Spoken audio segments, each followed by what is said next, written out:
खबर शामिल करते हैं चिन्योट से। थाना कोट वसावा के इलाके में पुलिस मुकाबला, एक डाकू साथियों की फायरिंग से जख्मी हालत में गिरफ्तार, साथी फरार। थाना कोट वसावा पुलिस को अमीनपुर चिन्योट रोड पर वारदात की इत्तला मौसूल हुई। इत्तला मिलते ही एसएचओ थाना कोट वसावा फारूक तहसीन एसआई नफरी के साथ मौका की तरफ रवाना हुए, जबकि 141 के करीब मुलजमान ने पुलिस पार्टी को देखते ही फायरिंग शुरू कर दी। पुलिस ने भी हक हिफाजत खुद इख्तियारी के तहत जवाबी हवाई फायरिंग की। फायरिंग रुकने पर सर्च ऑपरेशन के दौरान एक डाकू जो अपने साथियों की फायरिंग से जख्मी हो गया, गिरफ्तार कर लिया गया। जख्मी डकैत की शनाख्त फिदा हुसैन वल्द गुलाम हुसैन कौम बलोच सकना चक 499 मामू कांचन के नाम से हुई। मुलजिम 20 से ज्यादा संगीन मुकदमात में साबका रिकॉर्ड याफ्ता है। मुलजिम से नाजायज असलहा बरामद कर लिया गया।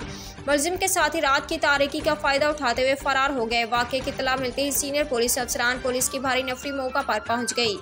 फरार मुलजमान की तलाश के लिए इलाका में सर्च ऑपरेशन और हस्बे ज़ाब्ता कार्रवाई जारी है।